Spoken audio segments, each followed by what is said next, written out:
Dans une modeste mais chaleureuse maison située dans une petite ville d'Afrique, vivait un jeune garçon du nom d'Alingui. Jovial et plein de vie, il était le rayon de soleil de sa famille et la source d'énergie de son cercle d'amis.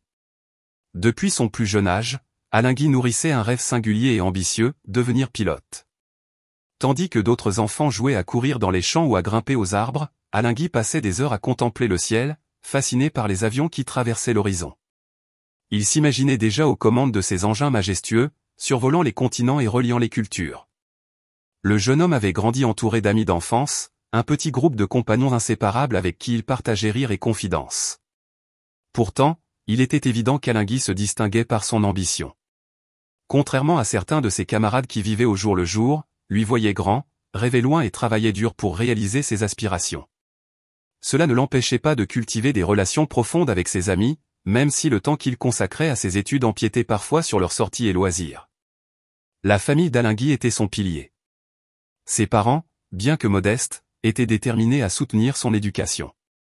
Ils voyaient en lui une étincelle et un potentiel qui ne demandaient qu'à éclore. Ses deux petites sœurs, pleines d'admiration pour leur grand frère, l'encourageaient avec leur insouciance d'enfant. Alingui savait que son rêve n'était pas seulement le sien, mais aussi celui de toute une famille qui croyait en lui. Ce soutien lui donnait la force de persévérer, même dans les moments de doute. Cependant, le chemin vers son rêve était semé d'embûches. Les concours pour entrer dans l'école de pilotage approchaient à grands pas, et Alingui devait redoubler d'efforts pour être à la hauteur. Conscient de l'enjeu, il décida de mettre entre parenthèses certaines relations, notamment celles qu'il entretenait avec sa petite amie, Katesh. Bien qu'il s'aimait sincèrement, Alingui savait qu'il avait besoin de toute sa concentration pour réussir. Cette décision était douloureuse mais nécessaire. Pendant de longues semaines, il s'enferma dans ses livres, multipliant les simulations et les exercices. Ses nuits étaient courtes et ses journées longues, mais sa détermination était sans faille. Enfin, le jour des épreuves arriva. Alingui affronta les concours avec assurance, mettant à profit tout ce qu'il avait appris. Lorsqu'il reçut les résultats, la nouvelle fut à la hauteur de ses espérances, il avait brillamment réussi. Ce succès fut accueilli avec une immense joie par sa famille, qui voyait en lui la réalisation d'un rêve collectif. Alingui se préparait maintenant à entrer dans l'école de pilotage. Il était envahi par un mélange d'excitation et de fierté. La perspective de survoler les pays et les villes dont il avait tant rêvé le transportait. Cependant, une étrange expérience vint troubler cette euphorie. Une nuit, il fit un songe qui le laissa perplexe. Dans ce rêve, il voyait ses proches réunis dans un salon, leurs visages marqués par la tristesse et les larmes. Lui, en revanche, était envahi d'une joie inexpliquée à l'idée de rejoindre l'école. Tentant de partager son enthousiasme avec eux, il se rendit compte qu'il ne semblait ni l'entendre ni le voir. Pris de panique, il se réveilla en sursaut, le cœur battant à tout rompre.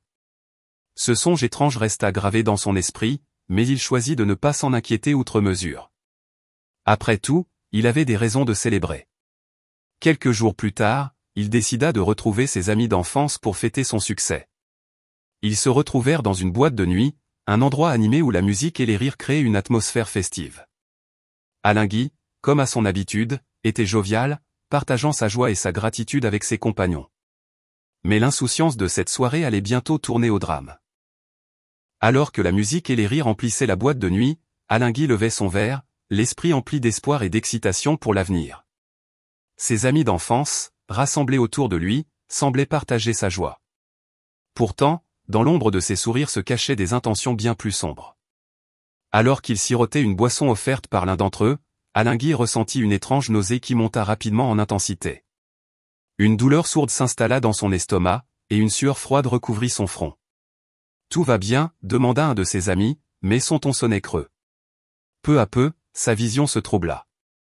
Son cœur battait à un rythme chaotique, et ses jambes cédèrent sous lui. La panique s'empara de son esprit, mais ses forces l'abandonnèrent avant qu'il ne puisse appeler à l'aide.